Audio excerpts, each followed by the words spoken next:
Our safety, the safety of Israeli Jews, is intertwined with the safety of Palestinians. Most of the Palestinians who live in Gaza are only in Gaza because their parents or grandparents or great-grandparents were ethnically cleansed from Israel. This, for Jews, for us, this should be horrifying. He's not entitled to his own facts. You can be as Jewish as you would like. Unfortunately, if you look at the Hebrew Bible, we have seen throughout history that there are Jews who have acted against the interests of the Jewish people. Israel consistently lies, and Israel's defenders consistently lie. The irony is that for all the people like you who talk about Jewish safety, the irony is that you are making Jews less safe. Israel is making Jews less safe. Well, far away from the bullets and the outrage over total occupation, Jews in America find themselves accountable for the actions of a country over which they have no say. Israel's war on Hamas has unquestionably opened a spigot of anti-Semitism, and as we've sometimes seen on this show, the hatred flows in the other direction too. But American Jews are far from unanimous in their support for Israel or for Israel's war or what the government's doing in their name, as demonstrated in the recent exchange between Peter Beinart and Jon Stewart on The Daily Show. How is the world not stepping in Right. and stopping this atrocity? I don't understand this in any way, shape, or form. It's boggling my mind. It's worse than just not stepping in. It's our weapons that are enforcing this siege, that is enforcing this mass starvation.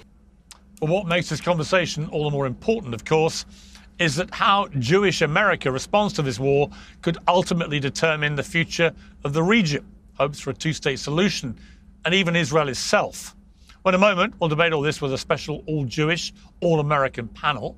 But first, I'm joined by Peter Beinart, author of Being Jewish After the Destruction of Gaza, and the Beinart Notebook on Substack. Peter, thank you very much indeed for joining me on Uncensored.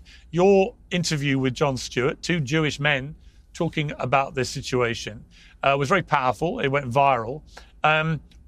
First off, what reaction have you had to it? I mean, I think American Jews and Jews around the world are very profoundly divided. There is a kind of a real crisis in many Jewish families where people are profoundly divided about this, and often along generational lines, often younger people versus older people. And the point I was trying to make, many of my closest friends, people I love, people in my own extended family, have a profoundly different view on this than me. I still love them, I still care about them, but what I try to say is our safety, the safety of Israeli Jews, is intertwined with the safety of Palestinians.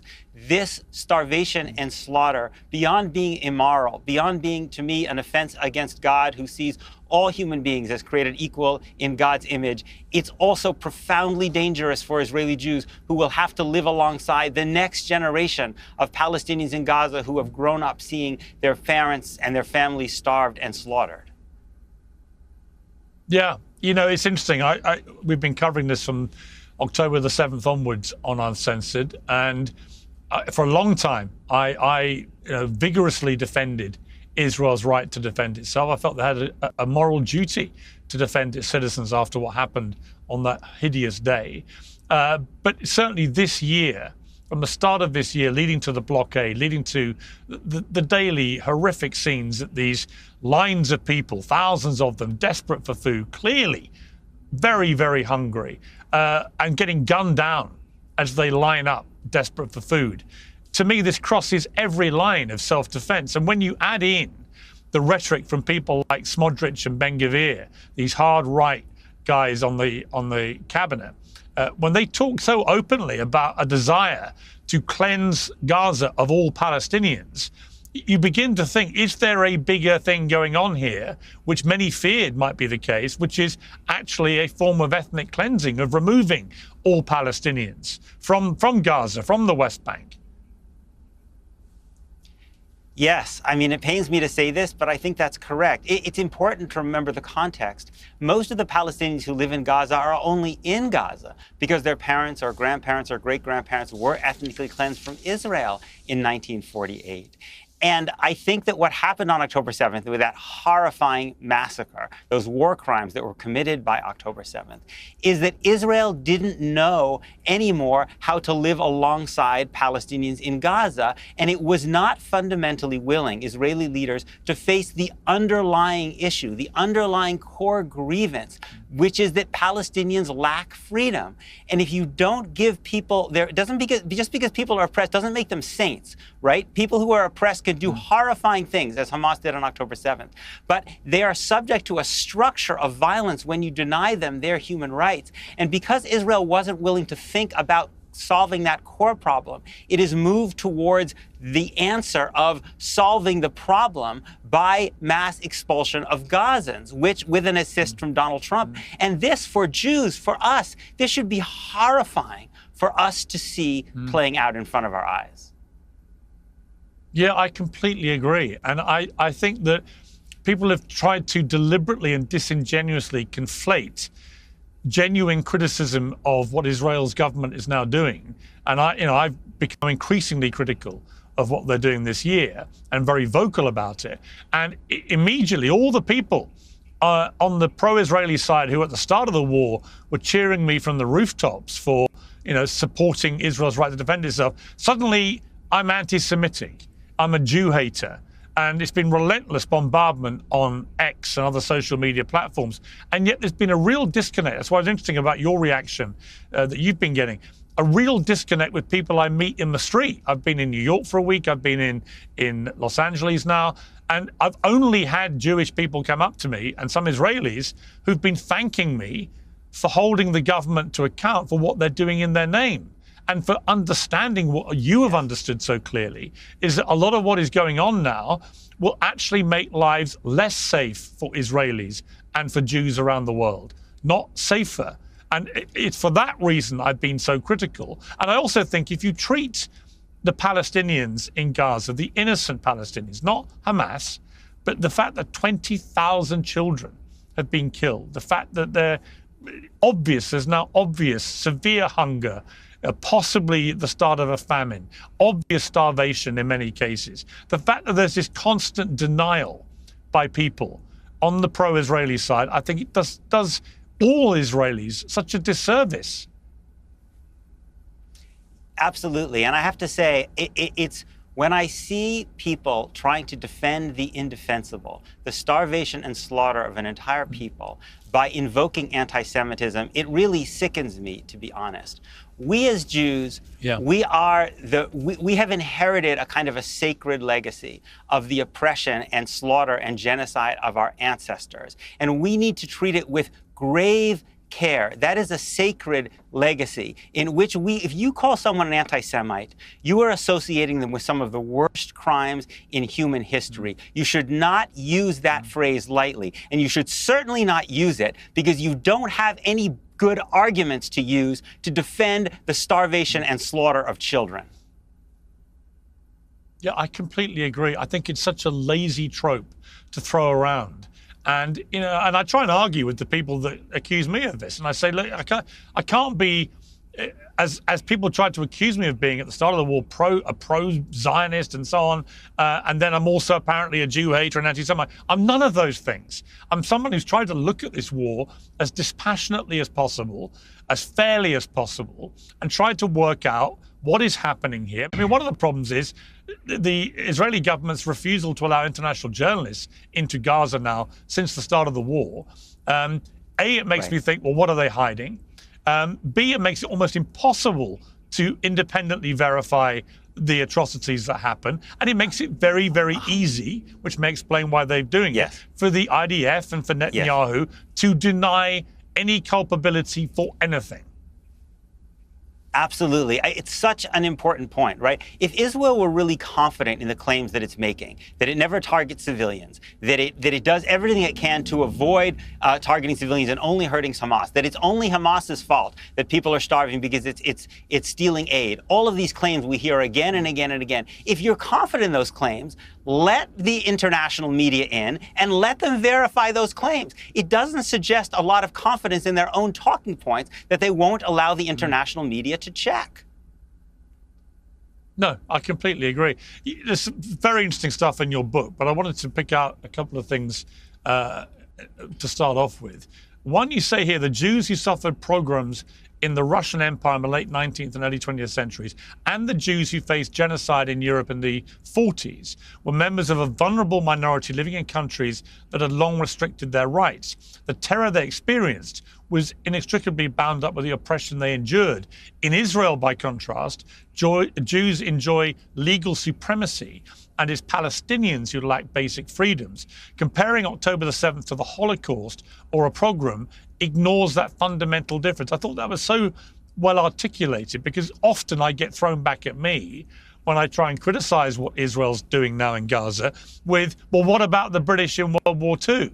You know, what about what happened there? What about the wholesale slaughter of civilians in this war and that war and that war? But I thought you articulated there the intrinsic difference between what has happened historically to what is happening now from a Jewish point of view. Yes, again, this doesn't make the horror of October 7th any less for the people who were killed and people who were taken captive, not at all. But if we want to solve it, if we want to make sure we never experience another October 7th again, we have to understand the context, not to justify, but to understand, to make sure that everybody is safe. The violence of October 7th is by a people who are under occupation, under oppression. It's not like America's fight with the Nazis, or certainly not like the Shoah, the Holocaust of Jews in Europe. It's much more like the Mau Mau rebellion in Kenya, or the Algerian violence against the French, which was brutal, or Native Americans who attacked American settlers. People who have been forced off their land were being oppressed and responded in really, really brutal ways. And unless you deal with that underlying structure of oppression and violence, you can't make everybody safe. Right, and you know, the whole point of the aftermath of World War II, the Geneva Convention and other things that were introduced, was to prevent some of the worst excesses of World War II on the Allied side, right? The carpet bombing of Dresden, for example. Yes. You know, most people agree that that was completely unnecessary, so they brought in the Geneva Convention to stop this stuff happening again. So I think the parallel again, when they try and throw that back at me to silence criticism of the government, is well, it's not an accurate comparison to be making. You made another very good point, I thought, which is. And only you could make this. I mean, I think only a Jewish person could say this, actually.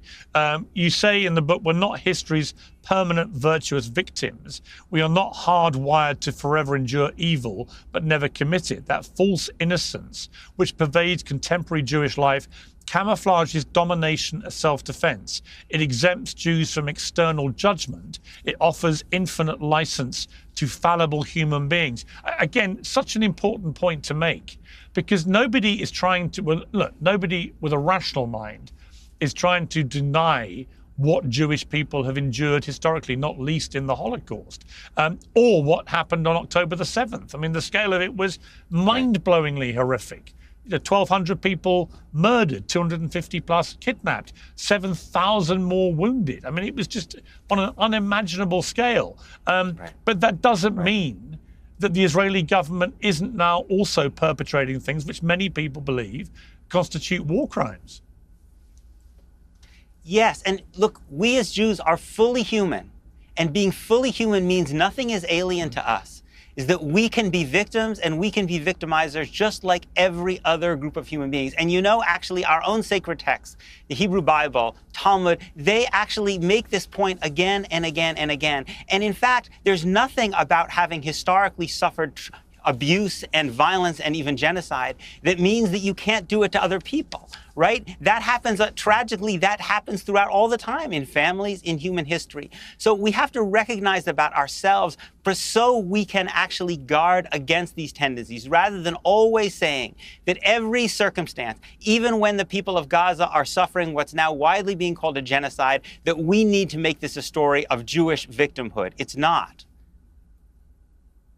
You write in the book, this book is about the story Jews tell ourselves to block out the screens.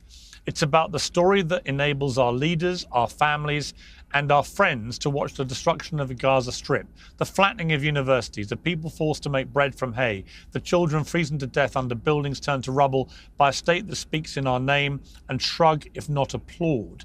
And in relation to that, Peter, what do you say to many people who disagree with you, disagree with me, who say that because of the way that Hamas conducts this war, because they embed themselves in civilian territories, in closely, tight areas. It's a small area of land, Gaza, comparative to many wars.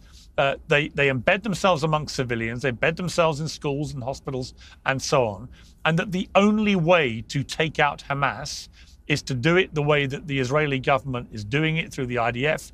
And that if you have a lot of civilian casualties as a consequence of that, then that is on Hamas, because they have shown such a willful disregard for the lives of their own civilians, which is indisputable. They have. They built a tunnel system where Hamas hid safely, and they exposed their civilians to mass slaughter. What do you say to that? Well, first of all, logic has failed on its own terms.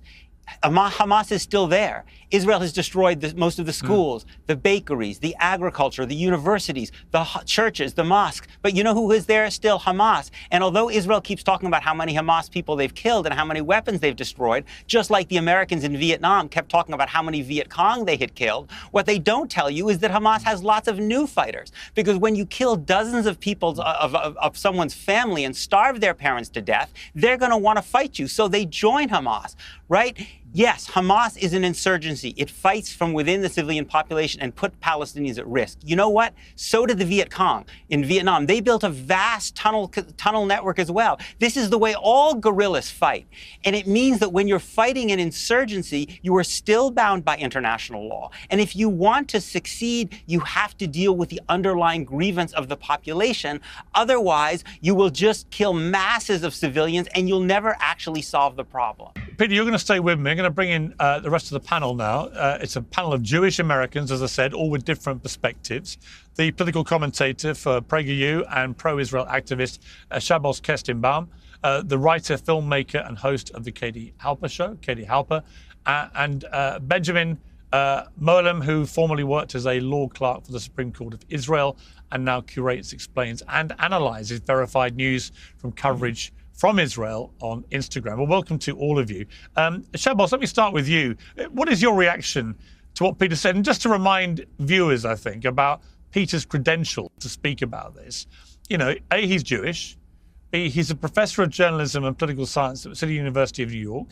He's a contributing opinion editor at the New York Times, an MSNBC political commentator, editor-at-large of Jewish Currents, a non-resident fellow at the Foundation for Middle East Peace. In his personal life, he attends an Orthodox synagogue, keeps kosher, and has sent his kids to a Jewish day school.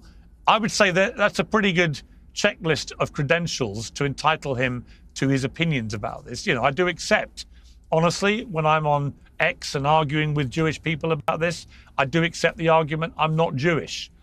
You can't have that argument with someone like Peter Beinart. So, Shabbos, your reaction to what you've just heard?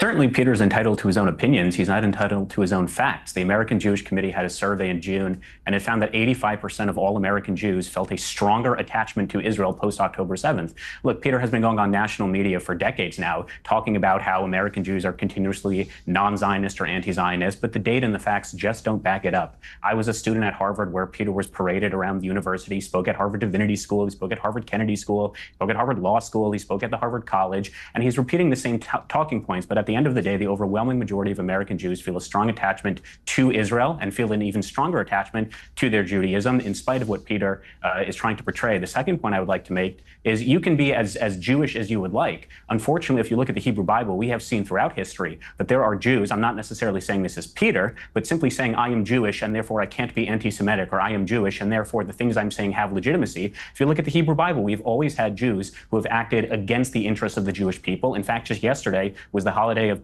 the commemoration of Tisha B'Av, which is when we commemorate the destruction of the first and second temple in 586 BC and 70 CE, the destruction brought by the Babylonians and then the Romans. And a lot of that destruction was brought upon Jews who tried going to foreign enemies and told them that they should, in their own interest, destroy our temple. So I'm not convinced by anyone who says I am Jewish and therefore my arguments aren't inherently anti-Semitic or aren't inaccurate. I will judge Peter and any argument based on the arguments being made and not based on their Jewish identity.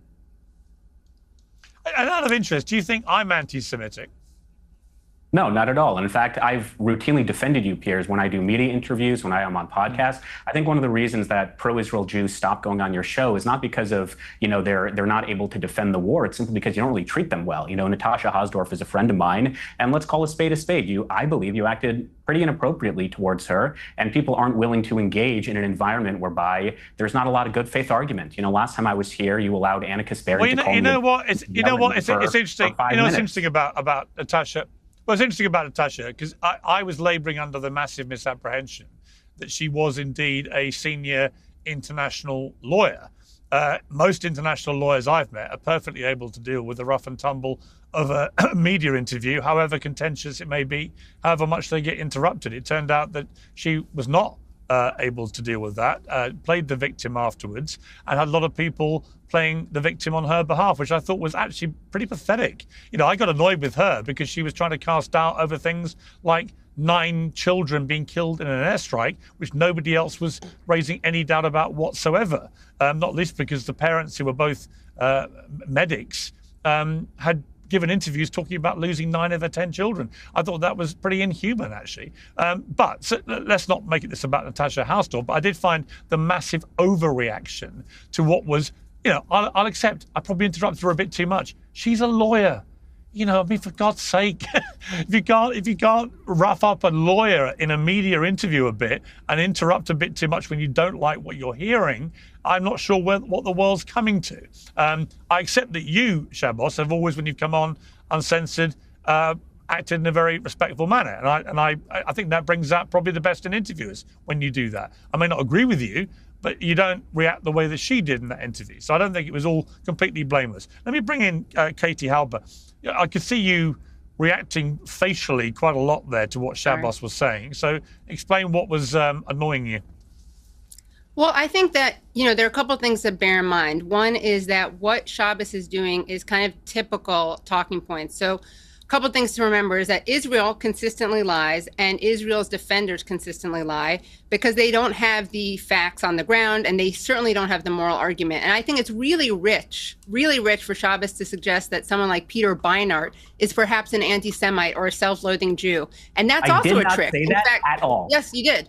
You said that you take them as what they say, and just because they're Jewish, you're not going to say they're not anti-Semitic or self-loathing. And I specifically said I am not using Peter as an example. I'm saying in general, I am not going to assume that because someone's Jewish identity deflects criticism. So don't say that I called him an anti-Semite. I literally didn't. But you basically suggested that just because he's Jewish, he doesn't get a get out of jail free card, which is a fair enough argument. But the truth is that Jews like Peter Beinart are much less anti-Semitic than Jews who defend Israel, because when you are live streaming a genocide and saying that this is for the sake of Jewish people, you are putting all Jews at risk. I mean, let's table the fact that this is a very inhumane and unjust and immoral and illegal genocide. And that's not just me saying that. That's countless genocide experts. That's, Zionists who have been saying that. That's B'Tselem, the Israeli human rights organization, the Israeli Jewish human rights organization, B'Tselem, says it's a genocide. Physicians for Human Rights says it's a genocide. All of these Israeli organizations say it's a genocide. But what we have to remember is that there's also a trick. In fact, there was a minister of Israel who said that this is the trick we play when we talk to people. We bring up the Holocaust and we bring up anti-Semitism, and we do that whenever someone criticizes Israel. And this woman, Shalomit Aloni, was a minister of education in Israel. And so what we're going to see throughout this panel, I assume and I predict from watching past panels, is we're going to see a lot of lying, a lot of obfuscation, and a lot of claims that people are anti-Semitic or picking on Israel unfairly, or self-loathing Jews. And you should just bear that in mind. And Shabbos, I just watched the panel with you and you lied through your teeth the entire time. You even said, fact check me on something. You said that Piers asked you if the proportion of children killed was higher in Gaza than it was in other wars. And you said that it was as high in other wars. And you named the Syrian Civil War, Vietnam, and Korea.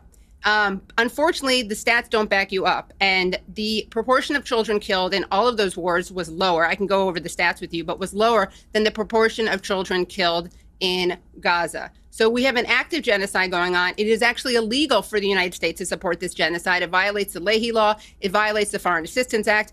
It is a threat to every living person, basically. And of course, ironically, now I don't speak out because this has a dangerous effect on Jews. It does have a dangerous effect on Jews. I speak out because I believe that Palestinians are human beings with human rights. I also speak out because Israel doesn't get to speak for all Jews.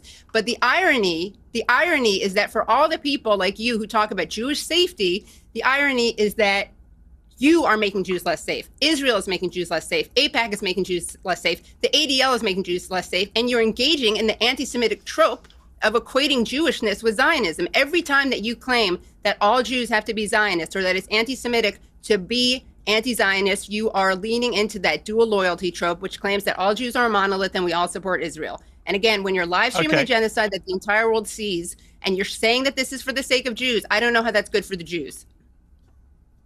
Okay, Benjamin Molam, let me bring you in here. It's actually very interesting to me to have 4 Jews debating this, because I think that's the way it should be actually at this stage, because I'm aware that in the Jewish community globally, there is, as Peter said, a lot of debate and argument and massive difference of opinion between families and friends. It's dividing a lot of people around the world in the Jewish community. My issue with what is happening in Gaza is it doesn't seem to be showing any evidence of Israel's original stated war aims being achieved. The hostages are not being released and haven't been since February, pre the blockade. Hamas have clearly not been defeated by any stretch of the imagination at all, and continue to taunt Israel with horrific videos of these hostages being treated in the most disgusting manner. Although I raised a point yesterday on X, and I wasn't trying to be, political about it. I wasn't trying to be anti-Semitic or anything else. I simply said it was interesting to me that Hamas put out footage that is accepted immediately as 100% credible, and everybody on the pro-Israeli side, rightly, because I think they are genuine videos, was raging about this, and they were horrific and disgusting, and Hamas are horrific and disgusting. But there's a completely different attitude towards the Gaza Health Ministry figures which are released about casualties, even though, as Peter points out in his book, the Gaza Health Ministry actually includes names. Whereas if you ask any senior Israeli that I've interviewed, the Israeli ambassador to the UK, she knew exactly how many Hamas terrorists had been killed, but she had no idea and couldn't tell me how many civilians had been killed. They don't keep a record. And so, I was just curious.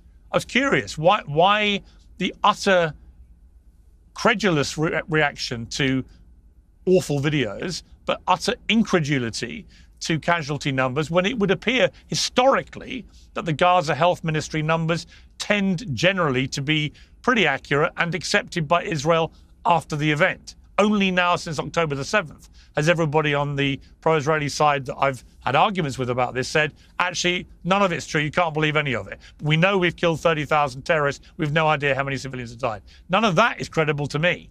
So sorry for the little rant there, but it's something that comes at me a lot on X. And I just found that an interesting thing to watch in the last couple of days. But what is your reaction generally to the point Peter made about the increased threat he believes is now happening to Israelis and to Jewish people around the world as a result of the current war strategy of Netanyahu's government? So allow me to begin by addressing your point about the difference between the video of Vyatar David and Ron Braslavsky and the numbers that come out from the Gaza Health Ministry. The video that was released, it was released by the Israeli government after they showed the family and analyzed it. And obviously there's an obvious difference between video evidence and numbers that come out from a Hamas health ministry that nobody really knows how it operates. And it's clear that they have a deliberate policy of starving the hostages. It's something that they've said, something that has been assessed, something that you can see. There's no deliberate policy of starvation when it comes to Israel's policy vis-a-vis aid into Gaza. We can argue about... well, there was a blockade for 3 months. I mean, that's a deliberate policy of starvation. There wasn't. And they said they were going to let in no food. They said it out loud. That's why genocide scholars... Literally, that's the epitome, yeah. Yeah. Right, but what happened for the 75 days prior to that blockade? 600 truckloads of aid were allowed into Gaza on a daily basis, Israel had assessed that there was enough food in Gaza for every person there to have 3,000 calories for a period of 2 months, which is how long the blockade actually lasted. Israel was trying to apply pressure onto Hamas, which obviously by starving the civilian population. That's a war crime. Saying what I need to say, then it is a war crime. It's terrorism. Okay. There was enough food in Gaza for everybody to be fed for 2 months, and that was the length of the actual blockade. Hamas stole all the aid, or I shouldn't say all the aid, much of the aid, and used that to fuel their war effort against Israel. And we know that to be a fact. Now, when Israel reopened the aid, they had set up the GHF, the Gaza Humanitarian Foundation system, in order to prevent Hamas from receiving that aid or stealing that aid. And we know that it was successful because one of Hamas's key demands in the negotiations over a ceasefire was that GHF be dismantled. Why would they want GHF to be dismantled? It's another method for bringing aid into Gaza. If they really care about aid in Gaza, why do they want How many people have been killed trying to get food from GHF? How many people have been shot and killed? I don't know how many people have been, and how do you know how many people have been killed? Hundreds. We know that from the Green Beret. What about Anthony Aguilar's let me ask a question. Testimony? We know that over 1,000 people have been killed as they are in these big lines trying to get food, right? My question for you is, how many have Israel killed of the 1,000 plus who've died? I don't know. I don't know how many were killed by Israel. I don't know how many were killed by Hamas. But there is documented evidence of Palestinians in Gaza saying that Hamas was shooting at them. And Israel has acknowledged shooting to keep people away. I don't know if you've seen some of these videos, but you've got groups of a handful of soldiers, and you've got thousands of people coming at them. That puts them in danger, in a clear danger, and they're shooting warning shots, they're shooting at their legs. How many were killed by Israeli soldiers? Maybe they should have more than 4 distribution sites. Maybe they should have more than 4 distribution sites. You don't think that's a trap? It takes a while to set up a distribution site. I don't know how easy it is for you sitting in the chair wherever you're sitting in the United States to set up a distribution site. Well, then maybe they should have used established distribution instead of an organization that has no experience. And that why did the person resign before it started? Why did the guy who was supposed to be the head of it? You're throwing out questions that have absolutely nothing to do with the topic at hand. Israel has continued to allow aid into Gaza, not just through GHF, but through the UN and through other aid organizations since it reopened the aid in May. So there is multiple organizations distributing aid in Gaza. Hamas is stealing from the UN, is stealing from the other international aid groups, but not from GHF, which is why Hamas wants GHF dismantled. No, 2 Israeli officials have admitted that there's no evidence of Hamas doing that, by the way. And 170 NGOs and aid organizations have said the GHF needs to be dismantled. What's their ulterior motive? I think it's been a complete shambles. But Benjamin, do you believe that any Palestinian children are severely hungry? It would appear to be the case, yes. I see the same image as you do, and it's heartbreaking. But we have to ask ourselves, who's at fault for that? Israel. Oh, really? So if on October 6th, and I'm going back in history, I know there are going to be a lot of questions going on, but let me finish what I have to say. On October 6th, there was a ceasefire. There were no hungry children in Gaza because there was plenty of aid going into Gaza, much of which was being stolen by Hamas from the get-go. Hamas spent... You guys said openly, the Israeli government said, we're putting the people of Gaza on a diet. You calculated the exact number of calories required to survive. That's not exactly letting in enough food or aid. That's called a siege. Well, let me bring Peter in now. Let me get Peter to respond to this. Guys, if 3,000 calories a day. Let me ask Peter. Why did they say we're putting them on a diet? Let me ask Peter about this. Okay, sorry, Peter, go. Yeah. All right, let me ask Peter about this. Peter, this is the problem, though. This is why I feel so incensed about the refusal to allow international journalists into Gaza, because everything can be denied. You know, we know 1,000+ people have been killed in these food lines. We know from all the independent reports that have come out of this that it's highly likely the majority have been killed by the IDF, right? And the IDF's excuses for it get ever more ridiculous. They're always launching an inquiry, launching an investigation, firing in the air, firing warning shots, and then you see a lot of footage which contradicts that. But the bottom line is, if you had independent media there, they could verify these things quite quickly, as they do in other war zones. So it's become a real problem here. But what do you make of what the 2 gentlemen who disagree with you quite fundamentally here, what do you make of what they've been saying? I mean, I think Shabbos and Ben are completely sincere in their beliefs, and I think they believe that what they're arguing for is in the best interests of our people. And I think they care passionately about the Jewish people. I really believe that. Their views are very familiar to me. They're the views of people who I care about and love. I just disagree with them because the reason I disagree with them is that I don't think they take into account the interconnectedness of our safety as Jews and the safety of Palestinians.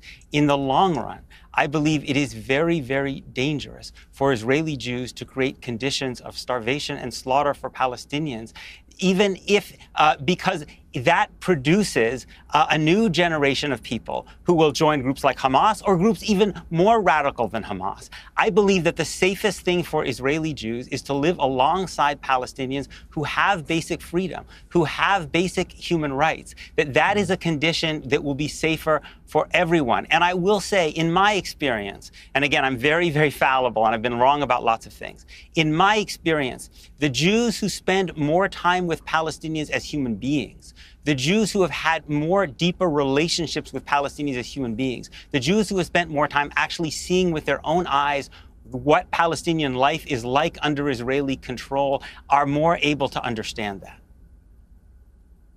Yeah, Shabbos, your body language has not been particularly positive listening to a lot of this the last few minutes. Do I detect you're not entirely in agreement? Well, first of all, we just finished a 25-hour fast for Tisha B'Av, so go easy on me. What I'll say is this. Okay. Me too, by the way. What is in the best interest of the safety of the people of Israel is what is in their best interest. They should not be lectured by American Jews like me and Peter. I think the biggest threat to Israeli Jews right now is the fact that Hamas continues to fire rockets into Israel, is the fact that there are hundreds of thousands of Muslim and Christian and Jews and Druze citizens who can't return to their homes in the north, is the fact that while it is true the Iranian nuclear facilities have been delayed quite substantially, still Iran has not let up with their goal of developing nuclear weapons. So Israel should not take into account what Peter and I say. Israel is a strong Western country that should do what is in their best interest of Israel in the same way the United States should do what is in the best interest of the United States. What I will say on a broader lens is when it comes to the data, when it comes to the facts, the overwhelming majority of American Jews continuously state that a strong attachment to Israel is central to their Jewish identity. And that has nothing to do with political Zionism. It has nothing to do with Bibi Netanyahu. It has to do with the fact that, as I mentioned yesterday, the entirety of the Jewish experience rests on the fact that we have as a central physical location a land in which we base our Jewish identity. We can only do roughly 2/3 of all the 613 commandments because we do not have a temple in the land of Israel. Almost the entirety of the Jewish calendar revolves around things that happened in the land of Israel. In fact, there is a positive command right now for Jews to be living in the land of Israel. When we pray 3 times a day. In the thrice daily prayers, we talk about the return to Zion dozens and dozens and dozens of times. And this is not a new thing. We've been praying for the return to Zion for 2,000 years. When we pray, we face Jerusalem. So to negate the core attachment that Jews have to the land of Israel is to negate Judaism itself. You cannot separate Jews from Zion. And why do all these Orthodox Jews oppose Zionism? Hang on. Let me finish the point. Sorry. And then, I mean, a lot of what Shabbos... Hang on. No, Peter, that's not how it works. Okay. You have to let me finish the point, and then you can tell me why I'm wrong. But you can't tell me I'm wrong before I finish the point. Oh, I thought you had. Go ahead. You're already wrong. Go ahead. Katie, you can't say I'm wrong. No, go ahead, Shabbos. Go ahead. 3 times a day, which I assume you don't. If you would pray 3 times a day, you would notice that in our prayer books, we mention Zion dozens and dozens and dozens of times. Yeah, you know what else? You know what the Torah mentions? You know what the Torah mentions 12 times is the orphan and the widow, protecting the orphans and widows. But for people like you, you think the Torah says it's creating orphans and widows, apparently. So spare me the lecture on morality based on the text. Right. Can I jump in, Shabbos? And then you can tell me why I'm wrong. Let Peter respond. No, you got to let me finish the point, and then you respond. Here's the point. Political Zionism, I agree with you, is different than Judaism and the ethereal return to Zion. People can criticize the state of Israel. In fact, I'm very proud of the fact that I drove 4 hours from New York to D.C. 2 years ago to protest Bezalel Smotrich. If you've ever been to Israel, it is a national pastime to criticize the Israeli government. I'm involved in Jewish activism and have been my entire life. I do not know of a single Jew on planet Earth who will tell you that it is anti-Semitic to criticize the Israeli government. So we are not conflating conflating the return to Zion with the political state of Israel. What we are saying is what happens in the land of Israel matters. Almost the majority of the Jewish people live in Israel. So obviously the Jewish diaspora will care about what happens in Israel because our brethren all live there. And when they are under assault, we want to protect them. Okay, Peter. There's a lot in what Shabbos says that I agree with him. I do agree that a connection to what we call the land of Israel is an essential part of Judaism. I do agree that a sense of solidarity, that Jews are responsible for one another, very much including the Jews who live in the state of Israel, is central to what it means to be a Jew. I entirely agree. But the text that Shabbos and I both read and study and revere were mostly written before the creation of the state of Israel. There's a distinction between a connection to the land and a connection to the people and the connection to a state that was built in 1948. And we have the right to question whether the political system of that state is not ordained by God, right? And I believe that my Judaism starts with the understanding that Torah doesn't start with the Jewish story. It starts with universal human beings created equal in the image of God.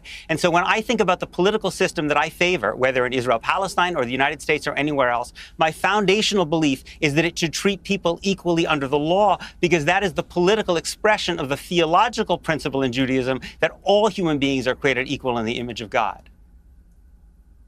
Okay, Benjamin, final word with you, and then I'll ask Katie as well. What should Donald Trump be doing now? Because many people believe that the Arab League intervention several days ago, in which they were calling for Hamas to be dismantled, was significant. Should Trump be doing more to bring this war to an end? Well, it depends what you consider to be more. Now, in Israel, there is a healthy debate over where Israel should go from here in terms, should it prioritize the return of the hostages or should it prioritize the destruction of Hamas? Both are legitimate perspectives, in my opinion, and that's pretty much the perspective you would get in Israel as well. The question is, and there are questions for both sides, how could you leave aside the issue of the hostages versus leaving aside the issue of the future danger of allowing Hamas to remain intact? Now, one thing you don't hear from the international critics of Israel when it comes to the continuation of the war is, well, what about Hamas? Hamas is sitting pretty. It's benefiting from its weaponization of the citizens in Gaza, of the Palestinian people in Gaza, and the world is handing it rewards. One of the members of the Hamas Politburo last week, Ghazi Hamed, who was speaking to Al Jazeera, he said that if it wasn't for the October 7th attacks, we would be nobody would be paying attention to us. And now we're getting recognition from Western countries. We've been able to manipulate the world into believing that Israel is a pariah, or turning Israel into a pariah, as a matter of fact, because of our actions in Gaza. And this has not been good for Israel, but nobody is paying attention to what do you do with Hamas. Keir Starmer, your prime minister, probably made the most boneheaded announcement where he said that he would recognize a Palestinian state in September on the condition that Israel ends the war, which incentivizes Hamas to sit back, do absolutely nothing, not agree to a hostage deal, because they're going to get recognition from the United Kingdom come September. The world needs to stop rewarding Hamas for what it is doing to Gaza, not just to the people of Israel, but what it's doing to Gaza as well. Israel has a very difficult task. It's not difficult. Let me give Katie the last word to respond. Katie. Well, it's really not difficult. Israel is obliged to follow international law and international humanitarian law. It violates it literally every day. It doesn't respect rules of proportionality, rules of distinction. I think it's really dangerous for Shabbos to try to say that the genocide in Israel is somehow related to Judaism. That's certainly not good for the Jews. I think that what you're describing is an ethno-state and ethno-supremacy. I don't want a state to be given rights because of what is said in the Torah. I don't think that's fair. I don't think you'd accept that if any other leader did it. And the truth is, this is a distraction. The important thing to know is that Israel is an apartheid state. It is committing genocide as we speak. It is starving people. What the United States needs to do for its own self-interest, is cut off all funding because it violates the Leahy Law, the Foreign Assistance Act. Also, you kept talking, Shabbos, about how popular, how supported Israel is. Actually, support for Israel is at a historic all-time low, lower than it's ever been since modern polling. And that's because they see what Israel's doing. Everyone sees it. They see the children with their arms blown off. They see the children who are getting amputations without anesthetic. And they see that Israel is also not just doing this, but celebrating. I mean, why are the IDF wearing the lingerie of the women who they ethnically cleanse? Why are they taking selfies of themselves in front of exploded universities and mosques? That is sick. And why do the majority of Israeli people actually support ethnic cleansing, not getting rid of Hamas? And also, no one mentioned the fact that Hamas has already agreed to give up political power. So if that's what this was about, then you would be negotiating. Israel has freed far more hostages through negotiation than they have through military actions. I believe the ratio is around 8 to 140. But Israel has decided that the priority is not saving hostages. It's also not defeating Hamas, because everyone knows that Hamas has grown since October 7th, not decreased. Their priority is ethnically cleansing, creating a greater Israel, and killing Palestinians. That's their priority. And we know this because Netanyahu also said, Netanyahu said that if, let me just finish one sentence. Netanyahu said that if the hostages were released, he still would keep launching the war. So all the talking points about how Hamas could end this tomorrow if they just released the hostages is a lie. Okay, I was going to leave it there, but given, Shabbos, you've been putting your finger up to speak in a very plaintive way for the last few minutes, I'll give you 20 seconds to respond. Well, I could have just done the Annika Spear and just yell, but I thought this was more respectful. First of all, it's astounding that I can make a reasoned argument and the response is apartheid, genocide, settler colonialism. There's a theological... Wait, those are facts. That's not a hysterical, emotional thing. It's been documented. No, don't shush me and don't make... What is this? Are you doing like an Italianism? Please, No. You're lying. You're lying. Apartheid is not... Oh, you're not going to do the Annika Spear? Shut up. Apartheid is not an emotion. Apartheid has been proven by every credible human rights organization. Why does B'Tselem say there's apartheid? What's their ulterior motive? Are they a cabal of self-loathing Jews? Why do they say there's apartheid if there's not? Why is settler colonialism? It's remarkable what did Jabotinsky say about Israel? He said natives always resist colonizers, and he was talking about Israel. It is a settler colonial project. It is a genocidal project, and that's why you can listen to former heads of Mossad who say it's genocide. Okay, let Shabbos finish his point, and then we're going to wrap it up. Again, Shabbos, you can quickly finish your point, but please be quick. Yelling is not an effective argument. You can just say told me to shut up and you yelled yourself. Yeah. You keep interrupting, so please stop talking. Okay, Here's the reality. Please explain why it's not genocide. Why is it not genocide? There's a theological claim that Jews have as it pertains to their attachment to the land of Israel. That does not mean that they have a right to the land of Israel. They have a right to self-determination the same way the Palestinians have a right to self-determination. I believe that there should be a Jewish state in the same way there should be a Palestinian state. The problem is...